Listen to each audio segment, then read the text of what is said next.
Oh, I already know, like it's been a mess. There were times I had like technical issues and like 1 second feels like 10 minutes. So, Uh-huh, uh-huh. oh, this has been a learning experience, all of us doing it together. So Yes. Like now I'm looking at this little red light. Okay, crap. sorry. Sorry. No, it's all good. I know that there's probably people who will want to go back and watch this. So Oh yeah, to so everybody, like we do post this on the RHAU website to have as a resource for people. So this whole series we've been putting on there, like my slides are on there and everything, just to let everybody know, just so it's full disclosure. So thank you.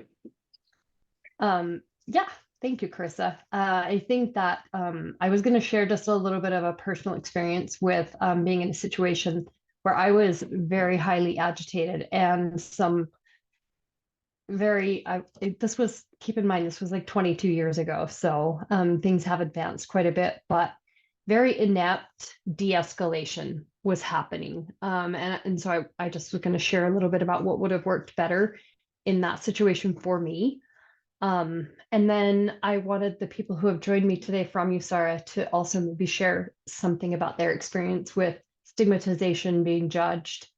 I know for me, oh, by the way, I said it already, but I am Marcy Gray. I work at USARA and I'm a woman in long-term recovery. And for me, that means that I haven't needed to create damage in my community for 22 years. Anyhow, so for me, when I was very much in the grips of addiction, my addiction was with methamphetamine. And during that time, I had accumulated a lot of shame and I really didn't want anybody to know. But some things had happened at my job. I'd gotten fired and I was trying to get off meth. It wasn't a good situation because it was really difficult to stop using. Um, and I had gotten fired from my job. So I went to that job to return my paycheck because I was like, well, I don't need this because there's no sense in continuing to live. So I was very agitated, very much in a don't care whether I live or die kind of situation. And the office manager was trying to help calm me down at the time. And I was very resistant to her calming me down because I wanted to make a point, right? I'm also very intoxicated. And so anyway, she was trying to calm me down. Please just sit down. And it was good for a minute. I started to calm down and I was listening to her. Um, but she had closed the door. And a minute later, I heard a police radio scanner go off. And I hadn't been informed that any authorities were going to come. And it immediately set me off. And I was so full of anxiety and fear because I didn't know what the next thing was gonna have happen. And as the police officer came through the door, I took one little leap on to the top of a desk and was trying to go through a plate glass window. And that's when the police officers like slammed me to the ground. And I just can see, and from there it was like, well, you're going to the hospital whether you want to or not. There was no conversation about it. It was really just you're going to the hospital, period. You can go in the ambulance, or you can go in the police car. And I remember that being like important that I was given a choice. Um, but because they let me choose police car or ambulance. But as it progressed, I crazily insisted that the only way I would go was in the front seat of the police car. And they did take me to the hospital, and from there it was just people telling me like, you are going to do this, you are going to do this, and then them bringing in security guards, and nobody really having an interest in asking me what is going on. What has got you so agitated right now? And I was just full of shame and fear. And looking back, I just wanted somebody to sit with me, to hear that I was scared. And I can't tell you what the exact like questions would have been, but just knowing that somebody was open to having a conversation with me and just hearing what I had to say, I can tell you today that it would have been so helpful. And I know because I work in a recovery support organization, I can tell you how important it would have been to have a peer support person, someone who had some lived experience with where I was at in that state of mind, just sitting with me. Not that they would have taken over anybody's job, but somebody who had experience with that type of a agitated state sitting with me. And so I'm a huge advocate and proponent of peer support. I think that it's invaluable to any organization, regardless of what organization it is, when you can have somebody to sit with you and share the experience. It can potentially de-escalate so many different situations. I know for me, sitting there wanting to figure out how to do something different with my life, being told, well, we need to get you a diagnosis first. That's not helpful. It's not help. I don't need a diagnosis right now. I need you to hear that I'm really scared and I don't know what to do. And to be able to say openly that I'm using a lot of drugs right now and I know it's damaging my life, without the fear of having that, oh wow, now we have a whole different direction to go because we have a drug addict on board. It literally took me, I think, 4 or 5 days of actually being in the behavioral med unit at the hospital to actually share that I had been using substances. So that was the situation for me. And I know that there were several other throughout my struggles that may have gone differently had somebody just really provided an opportunity for me to share. But what I wanted to do from here is allow some of my coworkers to share some of their personal experience. And it may have been different. Mine was a very outward confrontational type of agitation, and the de-escalation probably needed to look a little bit different because I was so confrontational. But I know that there's been situations where, I've been feeling judged and not heard while I was just sitting with somebody, and the agitation became very much internal. And, having been talking to somebody that had an awareness that she's shutting down right now, completely blocking out anything that's being heard. Oftentimes, if a peer is sitting with someone in that state, they're able to walk that peer through, like, okay, so I can tell what's happening right now is that you're shutting down. Let's just hear what they have to say. So there's so many valuable tools that a peer can use to help reduce the stigma and the shame that comes with actively misusing substances. So Kayla, would you like to share an experience that you've had in something similar? Yes, thank you for that. So my name is Kayla Jensen. I work at the Salt Lake USARA office. I am the program manager. And there's so many different things that I can think of while using in areas of getting arrested, different things like that, where high anxiety, high stress levels for me. But I think the main thing that comes to my mind is actually when my daughter was removed from my care. This was the second time it had happened, and I had been using, me and my partner had been using. So that was already, we were high at the time. No one likes to have the cops come in with their parents with the intention of their children being removed, especially when I mean, I knew I was using, but I did not know at that time that is exactly what was going to happen. But to have, my apartment, essentially my little apartment, be swarmed with officers coming in, and it was, I saw it as aggressive because of the state that I was in. But to have all of that happen, and then to have the officers, I had no idea of what that was going to look like. After the fact, I was told by one of the officers that he was going to make sure I had nowhere to live. And so that scared me more. There was all these things. I watched my daughter be taken out of my arms by an officer, given to someone else. So all these things are pretty traumatic to go through. And I was in a pretty dark spot at that time. And so to have someone say, like, yeah, to understand the consequences of my actions, but to not come in and say those hurtful things to me to escalate that, right? Because that wasn't helpful for me to stop using. That fueled the fire of a dislike for authority at that time, which wasn't helpful either,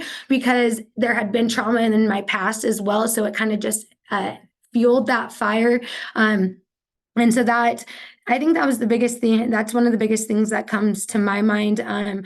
Also, when I had my son, which was February of 2022, and I had been in recovery for quite a few years at that time, and I was approached by one of the staff at the hospital about my meth use. And I had been, like I said, in recovery. And just like the way that it was approached, I got anxiety, and I was like, I'm being threatened right now because of my use in the past. I'm being held this stigma over my head. And so it put me in a pretty dark spot several hours after I just had my son. And so that was really hard, right? And so if I hadn't been in recovery and where I was at, imagine what could have happened, my response, right? I had my husband there at the time, so that was helpful. And I did get a phone call from the pediatrician personally apologizing for how it was handled. And it was still such a great example of that stigma of my previous life. And so during both of those incidences of having someone come in with a different approach and saying, hey, like, this is what's happening because of this, this, and this. We are going to remove your daughter right now because you are high, you aren't safe for her to be around. And having a peer support there, like how powerful would that have been to have like myself there, right? If I could have been there for myself now, you know what I mean?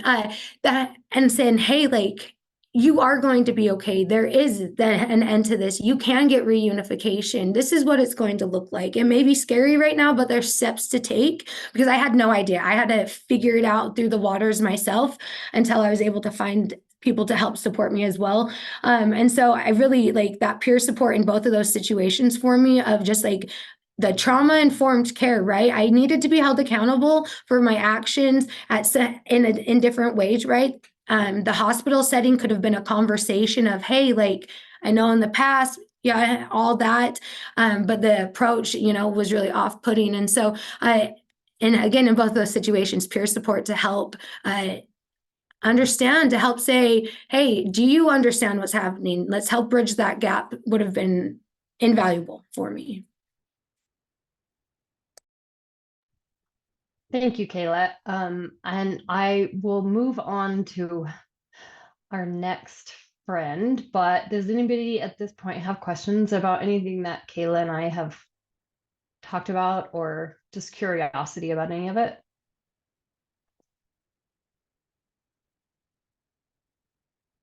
Yes. Sorry, I was trying to find the mic button. I didn't want you to move on. You said something about having trouble listening because you had a point to make.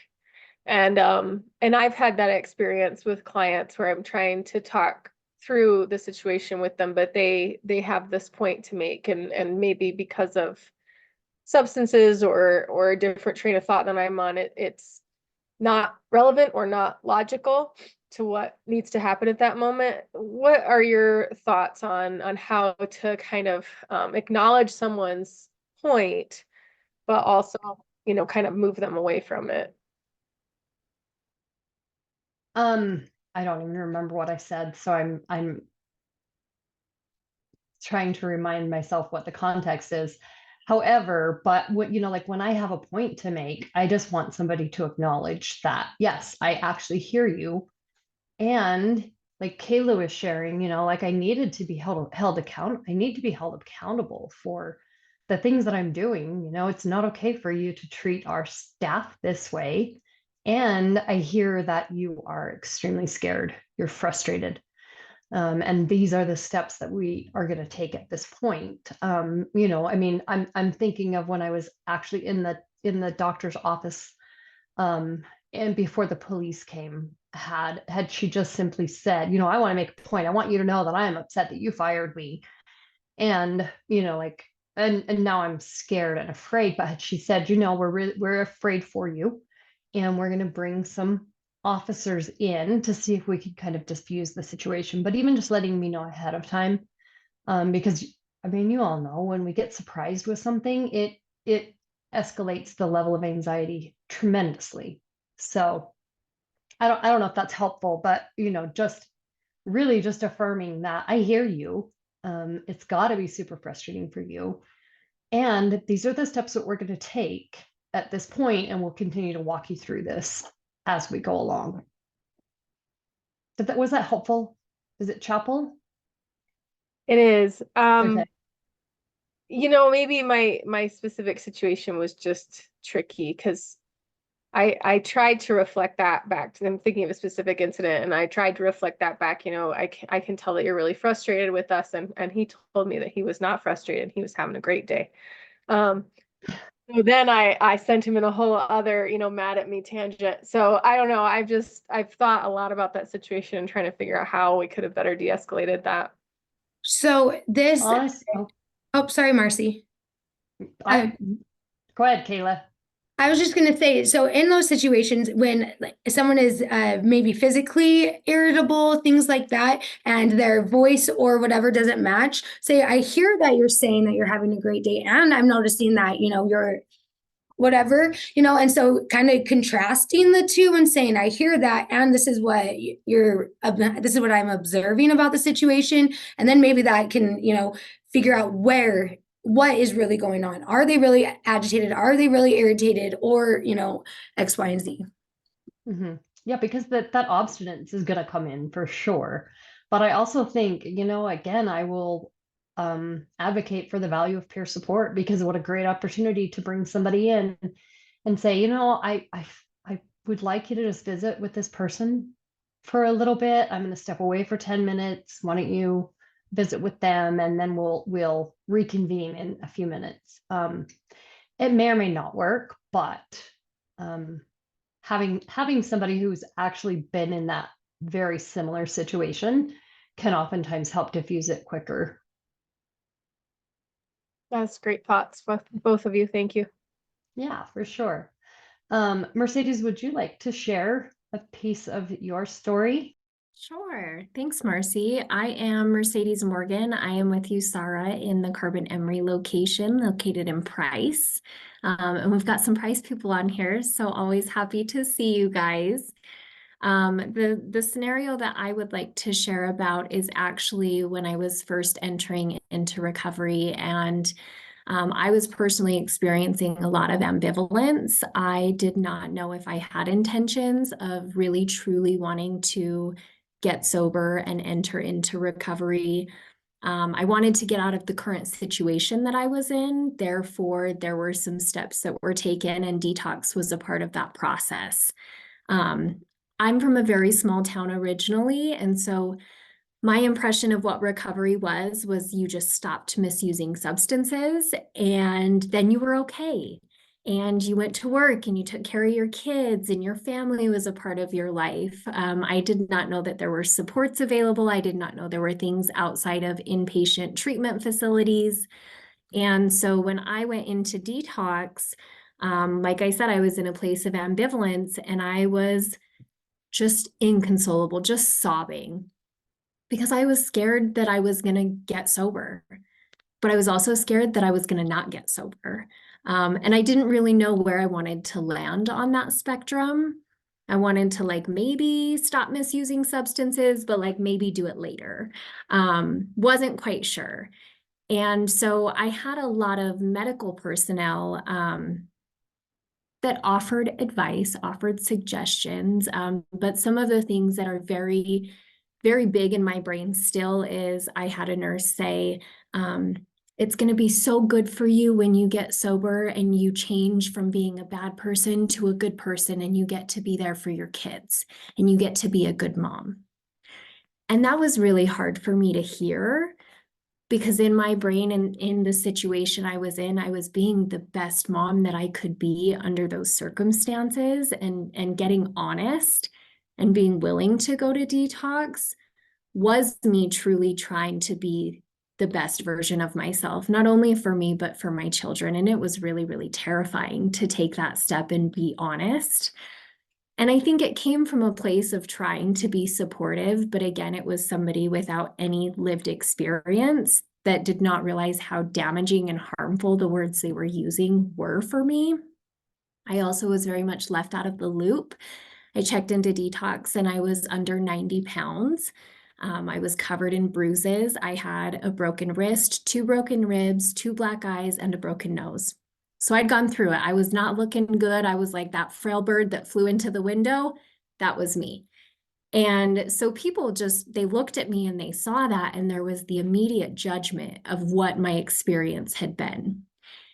And my experience in active substance use is very different than a lot of people. A lot of it was self-medicating by myself at home in the dark without any lights on. And so it was a really, really hard place to come out of. And when I got there and I was inconsolable and I was bawling my eyes out, they wouldn't let me have any water because they wanted to make sure all my tests came back.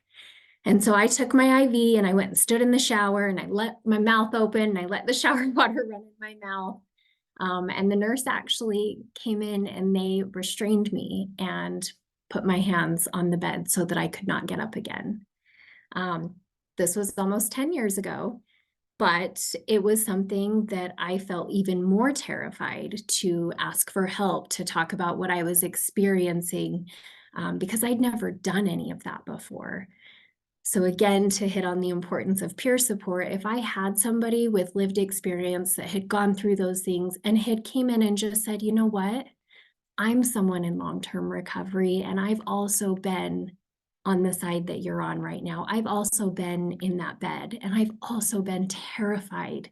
And I also wasn't sure what I wanted to do either. And that's okay, because you don't have to be 100% sure.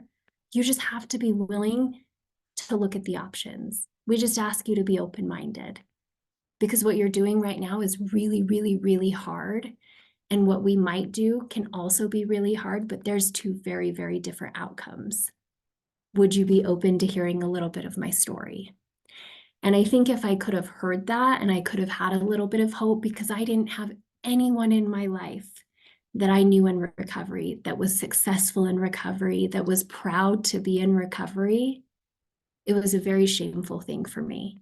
I was very much shamed by my family. If I would have had somebody there to just simply say, I get it, I think it probably would have alleviated a lot of the pain and suffering that I continued to go through after that process. Even in recovery, there was a lot of additional pain and suffering that was unnecessary. If I would have had people that could have met me along the way and maybe just shared a little bit of their personal experience, because I felt very alone in what I was going through, and not feeling a part of the conversation, not feeling like I knew what the next step was. I was just kind of being toted from one spot to the next. It was like, okay, we go here and then here and then here, and you just need to be a part of it. And I really didn't feel like I had an option in any of it. So God willing, I'm still in long-term recovery today, and it worked, but there has been a lot of people along the way that have helped to pave that way for me to continue on the journey that I'm on today.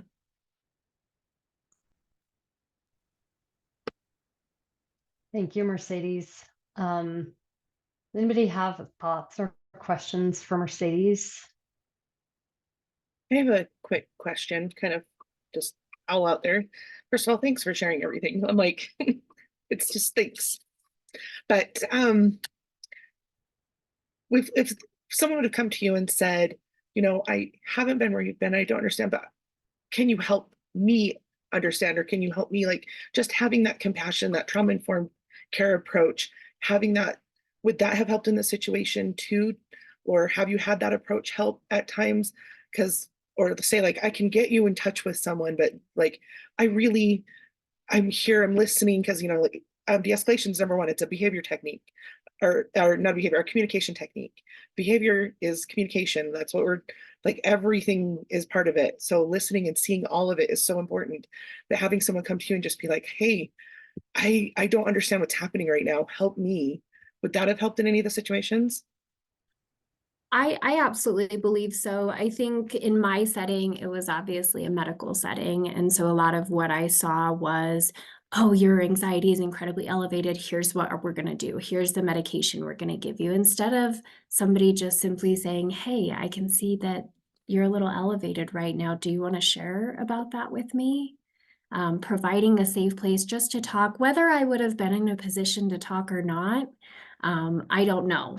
But I think having the validation of simply opening up the conversation and it being, I hear you, I see you, and I want to help you. Not I want to fix you, I want to help you.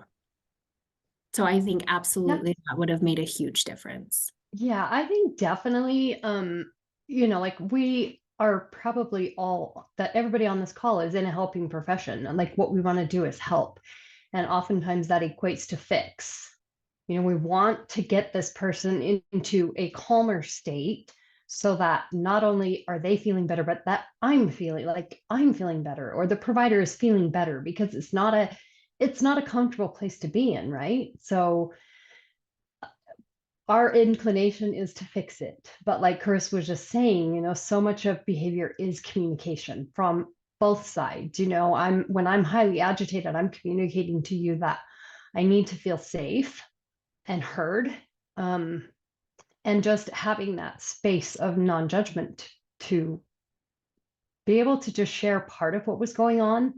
You know, oftentimes for me, I've been in such an agitated state that I haven't been able to actually clearly tell you what's truly going on. But just knowing like, hey, when you feel like you're ready to talk about this or you want to share some more, I'm here. Giving those 5-minute breaks. I can tell that this is really upsetting for you right now. I want you to be safe. So I'm just going to sit silently, or I'm going to leave the room for 5 minutes or something to that effect. Those are all really beautiful tools in helping de-escalation, which obviously there's a broad range of escalated situations where none of that is going to be helpful, because you want that person to remain safe, and you also need to keep yourself and your staff safe. So, you know, just being able to like really read that piece where verbal communication can be so helpful. But let's see. How about Crystal? Would you like to share something from your perspective? Can I ask a question really quick? Yes. Please.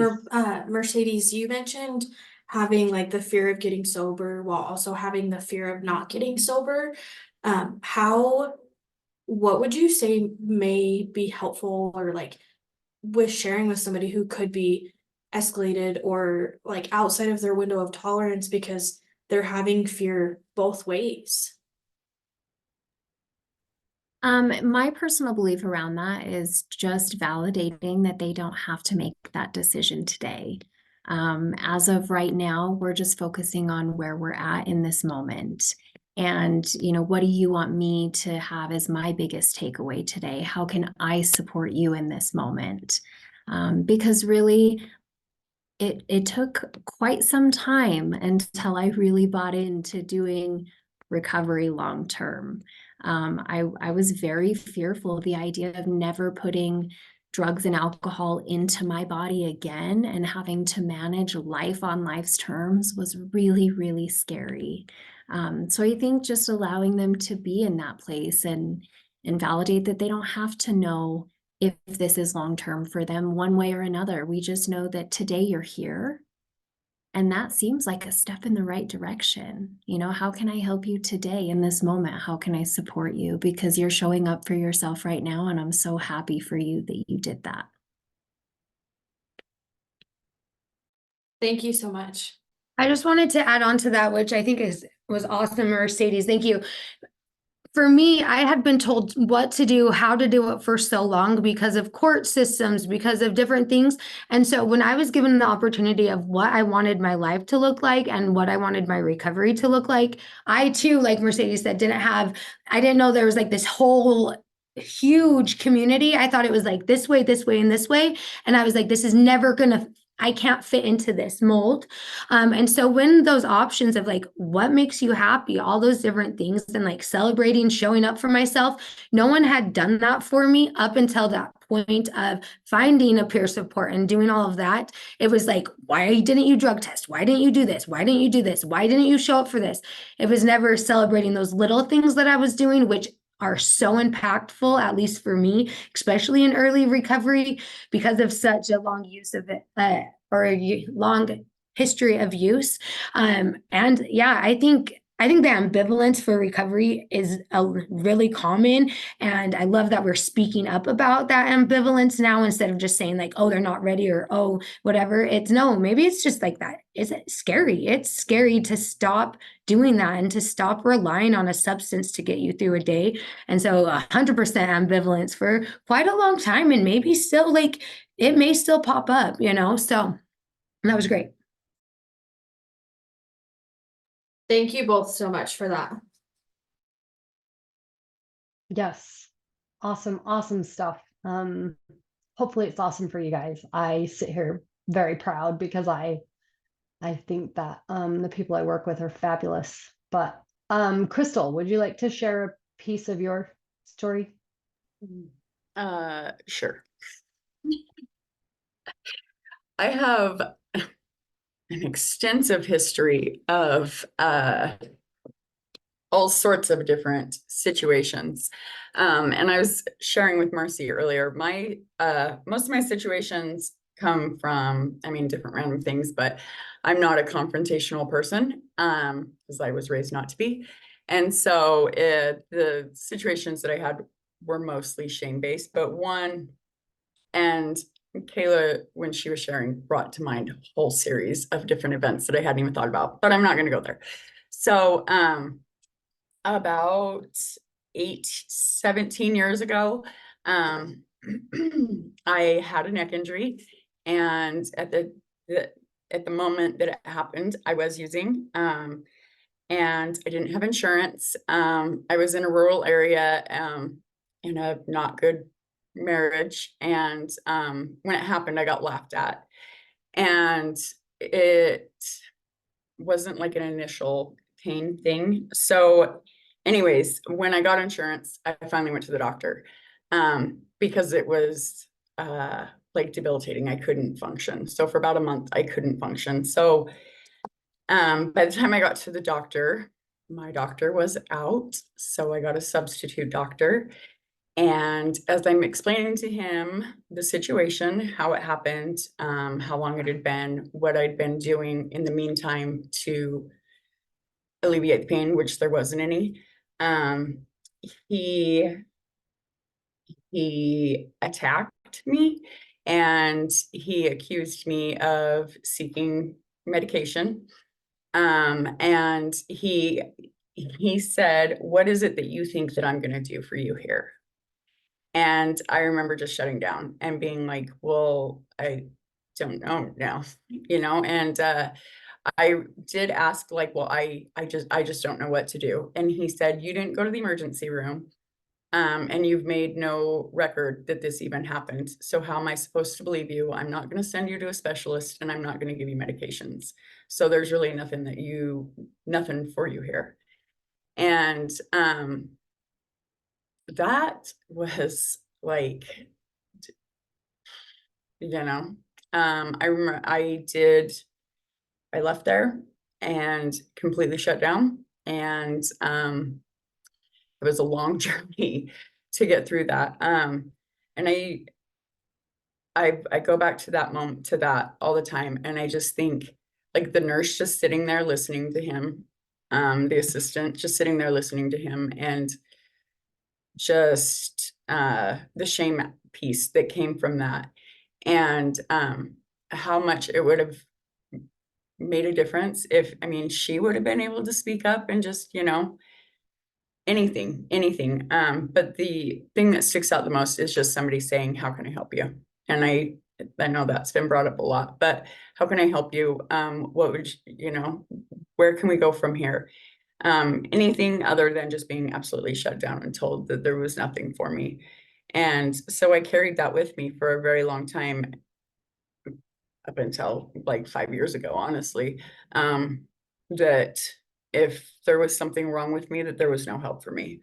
And just having somebody in that moment that would have been able to just sit with me and maybe hear hear what I was saying without just assuming that it was something other than what I was trying to say. And so I think the point that we try to make is very significant. When somebody is trying to make a point, there is a reason to them that they are trying to make a point. And being heard is very, very valid for that, for them. For if somebody would have heard my point of like, no, this is the point. Like, I didn't have the resources to immediately get help. I feel like it could have been treated completely different, but he wouldn't have it.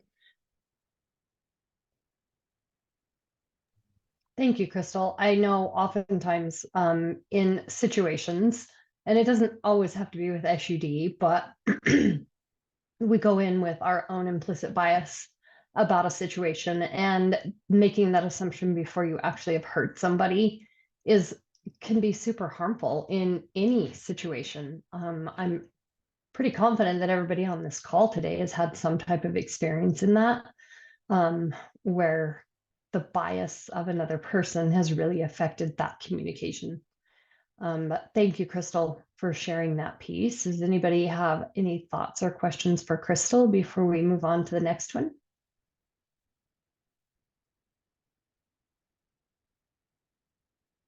All right, Heidi, do you have anything you would like to share? Sure.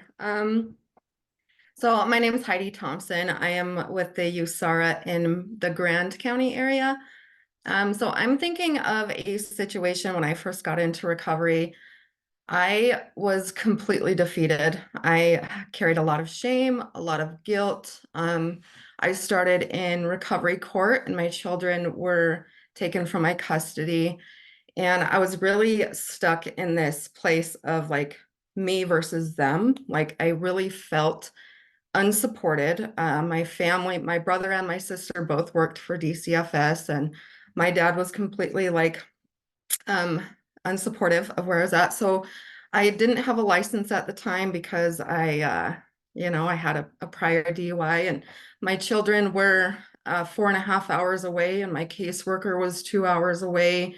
And I just felt really alone. And my internal dialogue was very abusive, honestly. And I remember a specific time where I was in a child family team meeting, and I was actually sitting in my recovery coach's office during this meeting because I didn't have like internet access. So I was sitting in this meeting with her, and I was just hearing echoes of my internal dialogue from, my caseworker, my family, and I was getting upset, like really worked up. And my peer recovery coach actually noticed the nonverbal cues. My nose was flaring and my face was turning red. And I just couldn't put into words like a couple of people have said. Like I didn't know how to voice what my needs were. I didn't even know what my needs were at the time. I just was feeling super attacked, and I was already beaten down, and I just felt like my children were better off without me, which was what I was already telling myself. And so my recovery coach noticed this, and she kind of just muted the call, and she started like saying, "Hey, I recognize that you're getting upset, but like the most important thing here to you, I already know is your children. And like these are the things that I see you doing well," right? She started reminding me that, hey, you are in recovery for the first time in your life. You haven't failed any UAs. You are going to your meetings. You are coming in here and meeting with me. And, I know how important your children are to you. And also, I recognize the importance of connection in your life. And this is what's tripping you up. Like, how can we fix this? And just in that moment, it brought me to the total present. And I felt heard. I felt seen. I felt reminded of what I am fighting for and that I do have worth, So my experience was a little bit different because I did have that peer coach that was there to like sit with me and to remind me of my worth when I couldn't see it for myself. So that's what I was thinking. And I'm just super grateful that I had that in the beginning.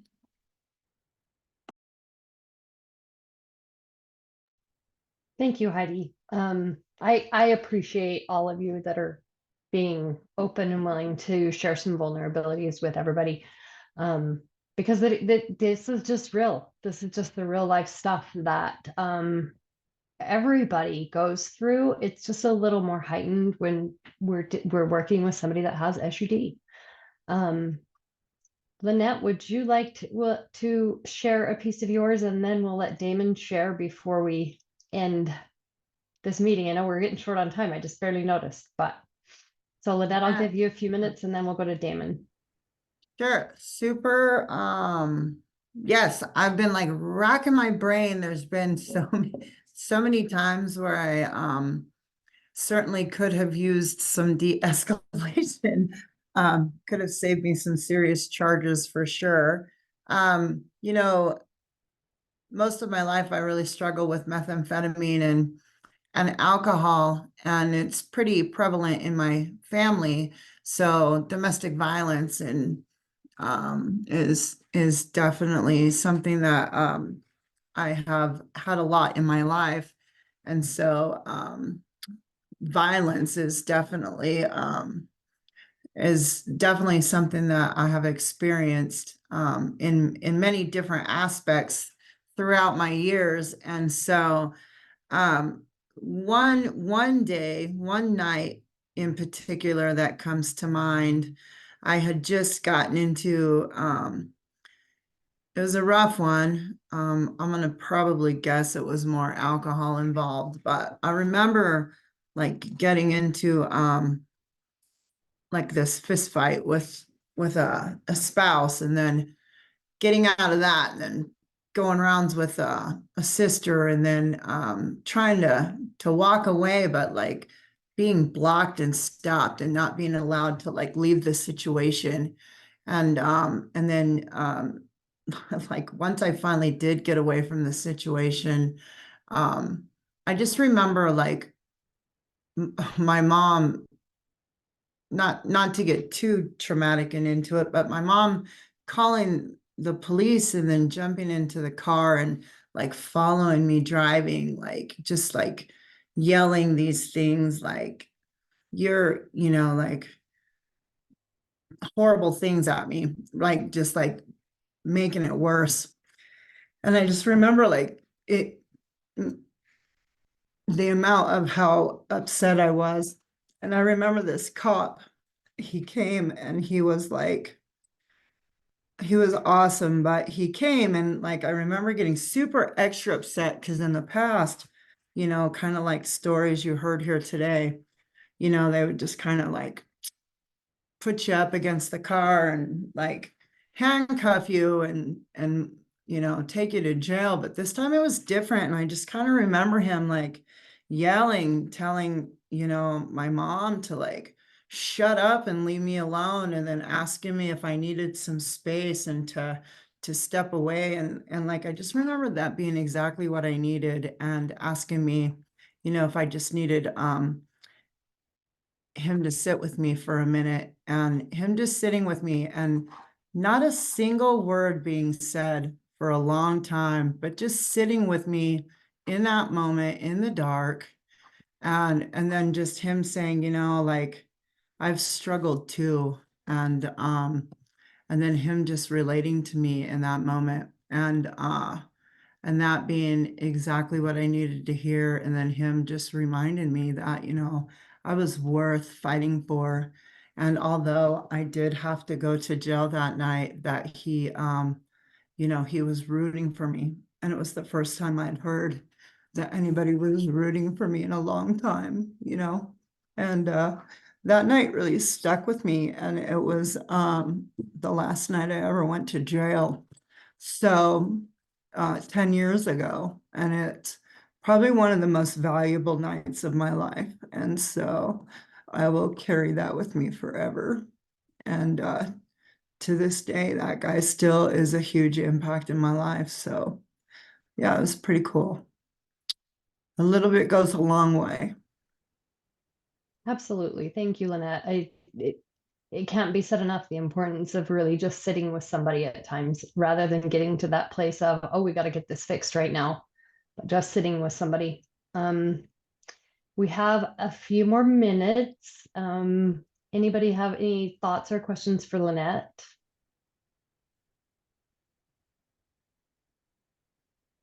Okay, Damon, would you like to share a piece of yours and then we can do some more questions before the end? Sure, I'll be brief. I've had similar experiences. I've been through, a number of overdoses, been hospitalized a number of times. And over that, over the years, my trust in the medical profession and just, HIPAA violations and things like that had kind of started to rack up. And I knew that, a lot of the people that were being paid to help me were doing the opposite. They just weren't doing their job. However, my most recent visit to the emergency room wasn't related to a HIPAA violation, but in my mind, I was in a very heightened state of paranoia. And so HIPAA was all I could think about. Like, I just didn't feel safe in the hospital. I didn't feel like I could tell the truth and have it be heard in such a way that my best interests would be kept in mind. And I mean, it's sad that that was my experience, but up to that point, all I had done is my blood had been drawn, and I had met with the doctor, but I refused to speak to him.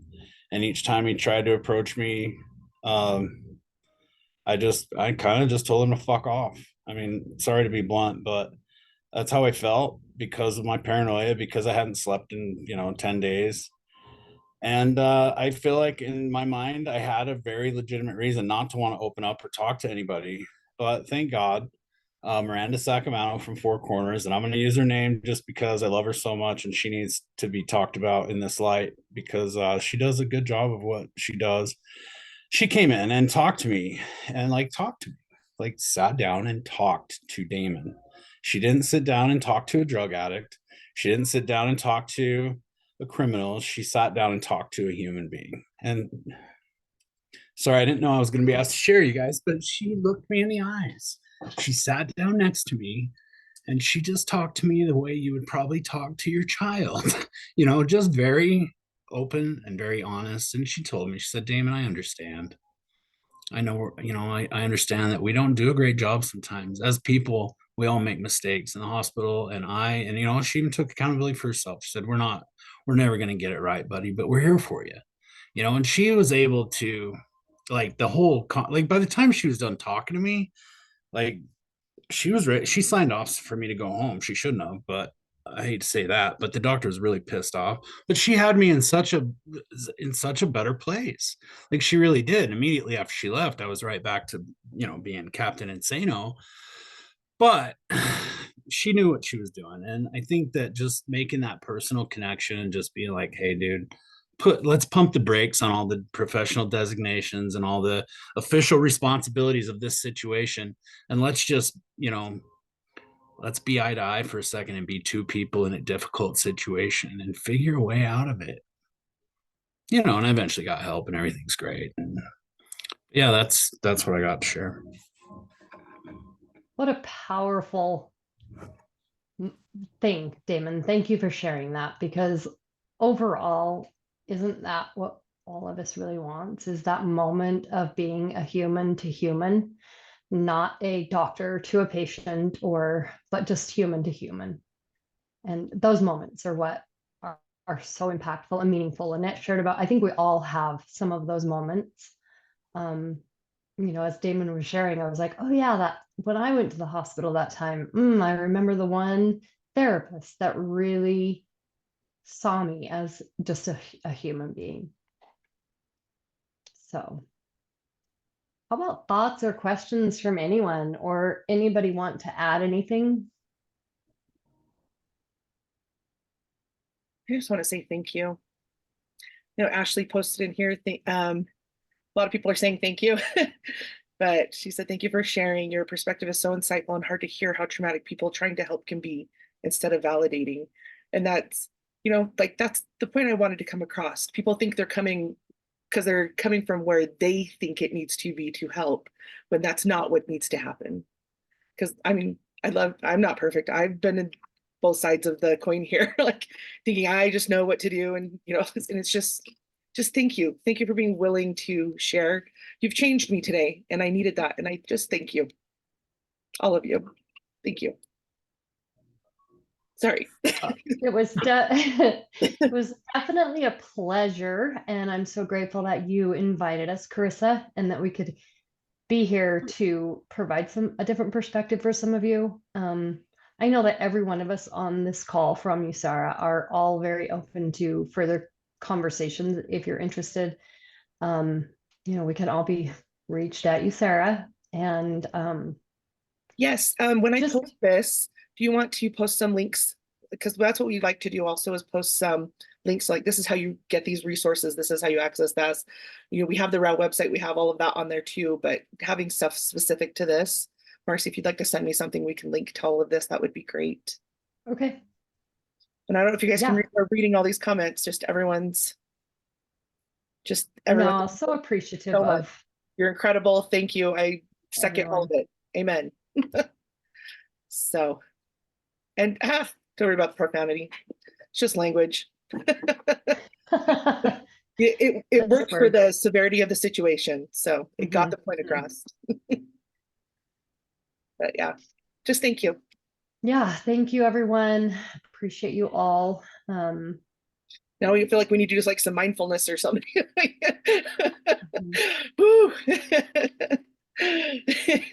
Yeah, everybody take a moment to pat yourself on the back or put your own hand over your own heart, because every one of us deserves to be seen, heard, and connected with. Yes, Damon, you got it. Butterfly hug. I just want to say too, like, thank you for everybody who showed up here too and wanted to know more about like all of this. You guys play such an important, huge role in so many people's lives, and it takes like conversations like this to make a difference. So thank you. You guys are all amazing. Same. And this will make differences, I know, for everyone that's here. This is, yep, we're all going away different. So thank you. Yes, I second Ashley. All the love. Thank you, everyone, so much. Hope you have a good rest of your day now. Hopefully the You heavy. too. But thanks. Thank you.